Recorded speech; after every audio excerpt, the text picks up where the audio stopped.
കോട്ടയം മണർകാട് ജംഗ്ഷനിൽ നിന്ന് 4 കിലോമീറ്റർ മാറി കൊരട്ടിക്കുന്ന് എന്ന് പറയുന്ന ഒരു ചെറിയ സ്ഥലം. അവിടെയാണ് കേരളത്തെ നടുക്കിയ, നമ്മുടെയൊക്കെ മനസാക്ഷി തന്നെ ഞെട്ടിച്ച ആഭിചാരക്രിയ നടന്ന ദാസിൻ്റെ വീട്.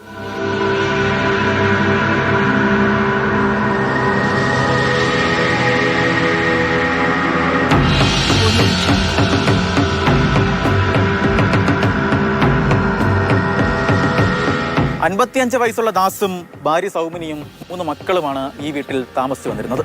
ഏകദേശം 1.5 ആഴ്ച മുൻപാണ് ദാസിന്റെ മൂത്ത മകൻ അഖിൽ ദാസ് കോട്ടയം നട്ടാശ്ശേരി സ്വദേശിനിയായിട്ടുള്ള ഒരു പെൺകുട്ടിയെ വിവാഹം കഴിച്ച് ഈ വീട്ടിലേക്ക് കൊണ്ടുവരുന്നത്. അതോടുകൂടിയാണ് ഈ പ്രശ്നങ്ങളൊക്കെ തന്നെ തുടങ്ങുന്നത്.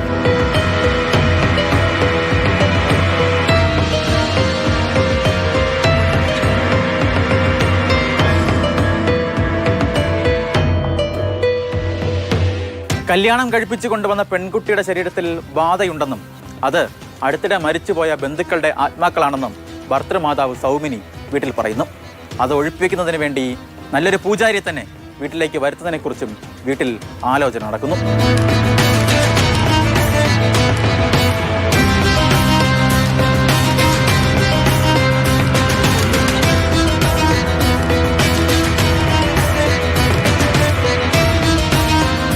തിരുവല്ല മുത്തൂർ സ്വദേശിയായിട്ടുള്ള ശിവൻ തിരുമേനി എന്നറിയപ്പെടുന്ന ശിവദാസൻ പൂജ നടത്തുന്നതിന് വേണ്ടി മന്ത്രവാദിയുടെ രൂപത്തിൽ ഈ വീട്ടിലെത്തുന്നു.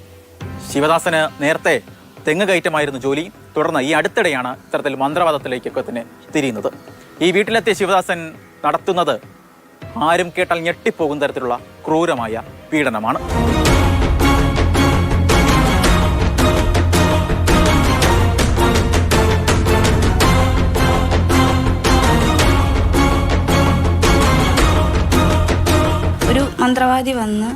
മന്ത്രവാദി വന്നിട്ട് പുള്ളി എന്നോട് പറഞ്ഞ് എന്തിനു പ്രശ്നമുണ്ടോ എന്ന് ചോദിച്ചപ്പോൾ ഞാൻ എനിക്കൊരു പ്രശ്നമില്ലെന്ന് പറഞ്ഞു. എന്തിനും കണ്ട് പേടിച്ചോ എന്ന് ചോദിച്ചപ്പോൾ ഞാൻ പറഞ്ഞു ഞാൻ ഒന്നും കണ്ട് പേടിച്ചില്ല എന്ന് പറഞ്ഞു. അപ്പം പുള്ളി പറഞ്ഞു എനിക്ക് എന്തോ പ്രേതഭൂത അതൊക്കെ ഉണ്ടെന്ന് പറഞ്ഞു. പുള്ളി വന്നിട്ട് എൻ്റെ അവസാനം നമ്മൾ കർമ്മം ചെയ്യുവാണെങ്കിൽ നമുക്ക് ഹോമവും കാര്യങ്ങളും, ഈ പുള്ളിക്ക് അതൊന്നുമില്ല. ഒരു വെറ്റ പിന്നെ മദ്യം ഇതൊക്കെയായിരുന്നു ഒഴിച്ച് വെച്ചുകൊണ്ടിരുന്നത്. അതൊക്കെ ഒഴിച്ച് വെച്ചുകൊണ്ടിരുന്നിട്ട് പുള്ളി എന്നോട് പറഞ്ഞ എൻ്റെ ദേഹത്ത് ഏതാണ്ട് ബാധയുണ്ട്, ആ ബാധേനെ ഒഴിപ്പിക്കാനാന്ന് പറഞ്ഞു.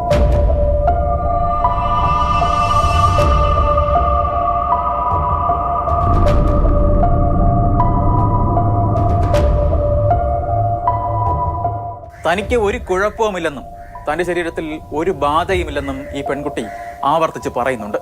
പക്ഷേ അത് കേൾക്കാൻ ഈ വീട്ടുകാർ തയ്യാറാകുന്നില്ല.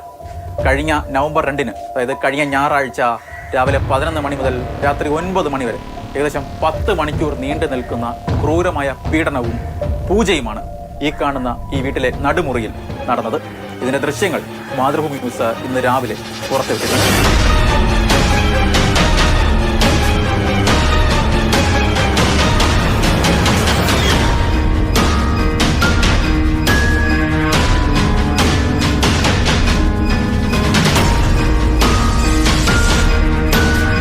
ഞങ്ങളുടെ വീട്ടുകാർ എന്തോ കൂടോത്രം ചെയ്തിട്ടുണ്ട്, അതുകൊണ്ടാണ് കൊച്ച് വീട്ടിൽ ഓരോ പ്രശ്നങ്ങളും കാര്യങ്ങളും ഉണ്ടാക്കുന്നതെന്ന് പറഞ്ഞു. പിന്നെ അതിന് 3 പട്ട് വെച്ചിട്ടുണ്ടേ, പട്ടിനകത്ത് കെട്ടി കാലയിൽ ഓരോ കെട്ടായിട്ട് വെച്ചിട്ട് ആ പുള്ളി വന്നിട്ട് ഓരോന്നും മന്ത്രങ്ങൾ ചൊല്ലി നിർത്തിക്കൊണ്ടിരിക്കുകയായിരുന്നു. അത് കഴിഞ്ഞപ്പോൾ പുള്ളി എന്നോട് പറഞ്ഞു കൊച്ചിൻ്റെ ദേഹത്ത് ബാധയുള്ളതുകൊണ്ടാണ് കൊച്ചി ഇങ്ങനെയൊക്കെ ദേഷ്യപ്പെടുകയും സംസാരിക്കുകയും ചെയ്യുന്നത്. ഞാനും എൻ്റെ കെട്ടിയവനും സംസാരിച്ചു കഴിഞ്ഞാൽ അത് ഉടനെ ബാധയാണെന്ന് പറഞ്ഞുകൊണ്ടിരിക്കുന്നത്. പൂജാരിനെ അമ്മായിമ്മ വിളിപ്പിച്ചേ. ഞാനും അവനും എന്തെങ്കിലും ഒരു പ്രശ്നം ഉണ്ടെങ്കിൽ തന്നെ ഉടനെ പുള്ളി പറഞ്ഞിട്ടുണ്ട് എനിക്ക് ബാധയുള്ളതുകൊണ്ടാണ് ഞാൻ ദേഷ്യപ്പെടുന്നത്, ഞാൻ വഴക്കുണ്ടാക്കുന്ന ബാധയുള്ളതുകൊണ്ടാന്ന് പറഞ്ഞു. അങ്ങനെയാണ് ഈ പുള്ളി ഞായറാഴ്ച വരാമെന്ന് പറഞ്ഞത്.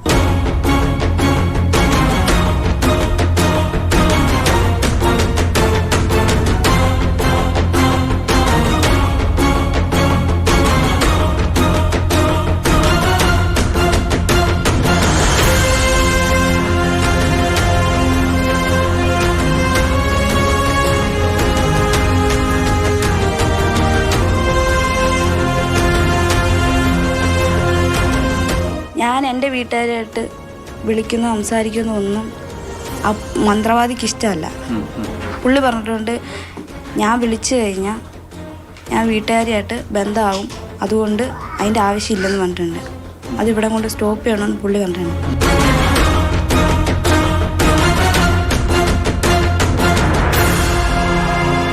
അതിക്രൂരമായ രീതിയിലുള്ള പീഡനമാണ് കഴിഞ്ഞ ഞായറാഴ്ച ഈ പറയുന്ന പെൺകുട്ടി ഈ വീടിനുള്ളിൽ നേരിടേണ്ടി വന്നത്.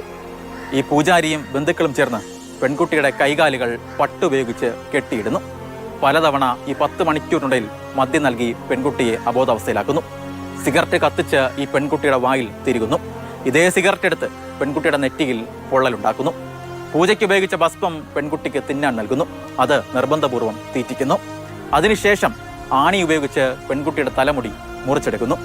ഈ ഭർത്താവിന്റെ സഹോദരി തന്നെ ഇതെല്ലാം മൊബൈലിൽ ദൃശ്യങ്ങളായി പകർത്തുന്നു. ഒരുപക്ഷെ കേസന്വേഷണത്തിൽ ഏറ്റവും കൂടുതൽ നിർണായകമായതും ഈ മൊബൈലിൽ പകർത്തിയ ദൃശ്യങ്ങൾ തന്നെയാണ്. പോലീസിന് പോലും ഈ കേസിനെ സംബന്ധിച്ച്, അതിന്റെ ഗ്രാവിറ്റിയെ സംബന്ധിച്ച് കൂടുതൽ വ്യക്തതയുണ്ടായത് ഈ ദൃശ്യങ്ങൾ പരിശോധിച്ചപ്പോഴാണ്. മദ്യം കുടിപ്പിച്ച് അന്ന് ആ സമയത്ത് ബോധമില്ലായിരുന്നു. അന്ന് എന്നെ സംബന്ധിച്ച് ഇവർ അത് കഴിഞ്ഞിട്ട് പറഞ്ഞു എന്നോട്, എന്നെ കൊണ്ട് മദ്യം കുടിപ്പിച്ച് ബീഡി വലിച്ചതിൻ്റെ പാടാണെന്ന് പറഞ്ഞത്. ഞാൻ ബീഡി വലിച്ച് ഇവിടെ കിടന്ന് ഭയങ്കര പ്രശ്നമായിരുന്നു എന്നൊക്കെ പറഞ്ഞു.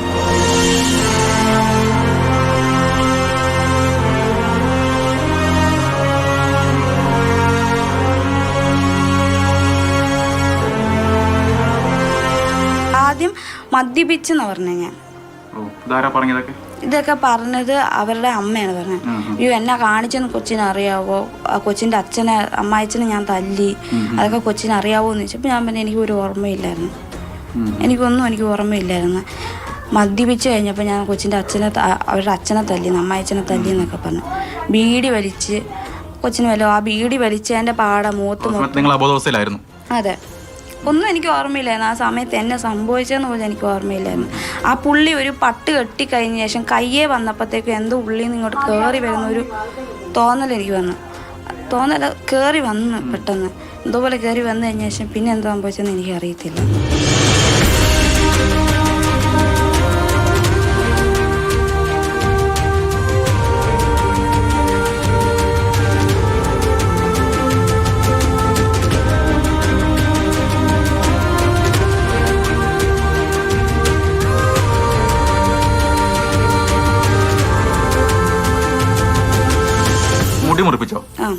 അത്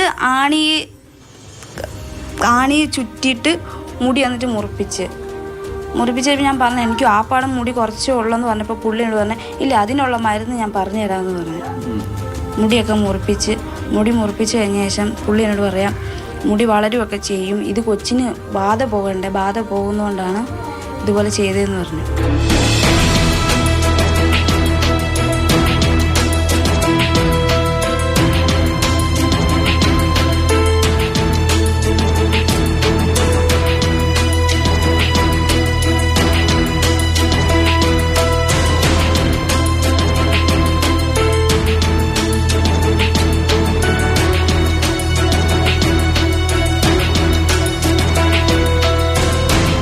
ഇത്രയും വലിയ ക്രൂരപീഡനം നടക്കുന്ന സമയത്ത് ഈ പെൺകുട്ടി അലറി വിളിക്കുന്നുണ്ട്.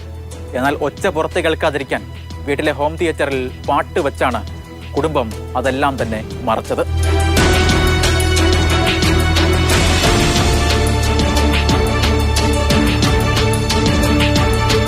ഒരു സൗണ്ട് ഒന്നും കേട്ടില്ല.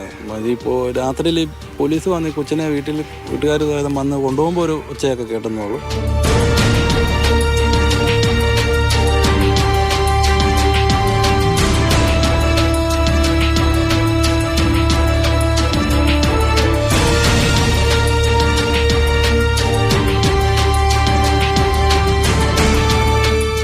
ഈ സംഭവം നടന്ന പിറ്റേന്ന് തന്റെ പിതാവിനോട് ഈ പെൺകുട്ടി കാര്യങ്ങളെല്ലാം തന്നെ പറയുന്നു. മണർകാട് പോലീസിൽ പിതാവ് ഒരു പരാതി നൽകുന്നു.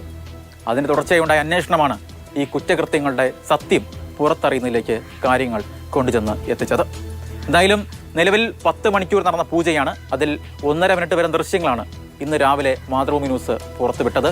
അതിന്റെ കൂടുതൽ ദൃശ്യങ്ങൾ പോലീസ് ഇതിനോടകം തന്നെ കസ്റ്റഡിയിൽ എടുത്തിട്ടുമുണ്ട്.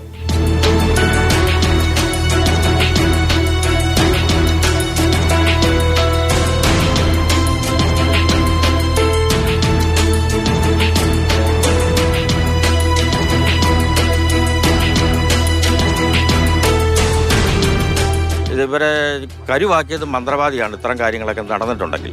പെണ്ണ് കൂടുതൽ കുറേ കാലമായപ്പോഴത്തേക്ക് കുറേ വയലൻ്റ് ആയിട്ടുള്ള രീതിയിലോട്ടുള്ള സമീപനം വന്നു. ഇവർ തമ്മിൽ അങ്ങോട്ടും ഇങ്ങോട്ടും ബഹളമായി, അടിയായി, അങ്ങനെയുള്ള കാര്യങ്ങളിലൊക്കെ ചെറിയ രീതിയിൽ നടന്നിട്ടുണ്ട്.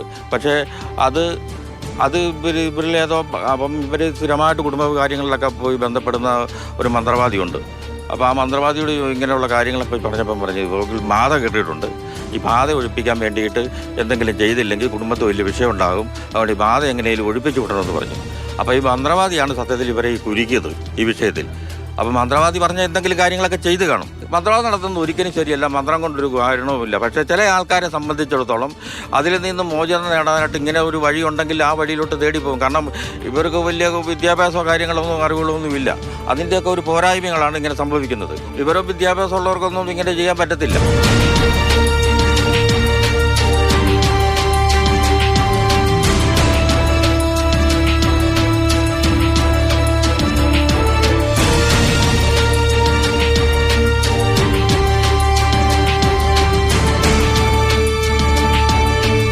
ഇതൊരു സംഭവം ആദ്യമായിട്ടാണ് ഇങ്ങനെ നമ്മളിത് ഞെട്ടി നിൽക്കുകയാണ്. ഈ സംഭവം നടന്നതിന് ശേഷം നിങ്ങൾ അവരെ കണ്ടാൽ ചെയ്തോ? കഴിഞ്ഞ ഞായറാഴ്ച നടന്നേ?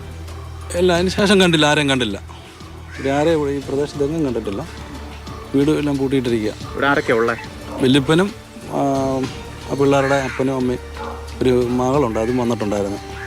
അത് നേഴ്സിംഗ് പഠിക്കുകയായിരുന്നു, ഈയിടെ ഇവിടെ ഉണ്ടായിരുന്നു. നിങ്ങളോട്ടൊക്കെ പ്രത്യേകിച്ച് സംശയിക്കുന്നു? അങ്ങനെ ഒരു സംശയമായിട്ടൊന്നും നമുക്ക് പറയാനില്ലായിരുന്നു. പക്ഷേ ഇപ്പം ഇങ്ങനെ സംഭവിച്ചത് ഞെട്ടി നിൽക്കുന്നു.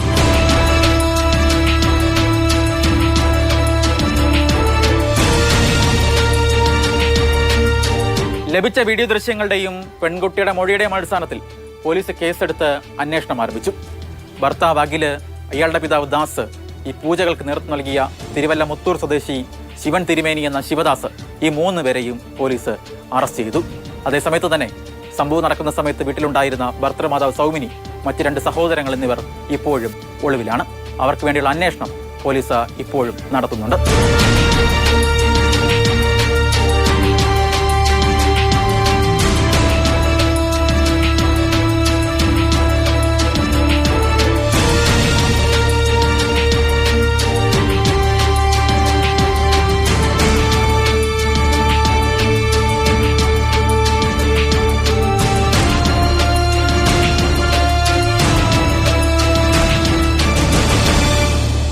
പ്രബുദ്ധ കേരളമാണ്. സാക്ഷരതയിൽ നമ്മളേറെ മുന്നിലാണ്. അങ്ങനെയൊക്കെ പറയുമ്പോഴും ബാധ, ദുരാത്മാവ് എന്നൊക്കെ പറയുമ്പോൾ ലജ്ജിച്ച് തലതാഴ്ത്താനേ പുരോഗമന കേരളത്തിന് വിധിയുള്ളൂ. കോട്ടയത്ത് നിന്ന് ഷിനോദസ്റ്റി, മാതൃഭൂമി ന്യൂസ്.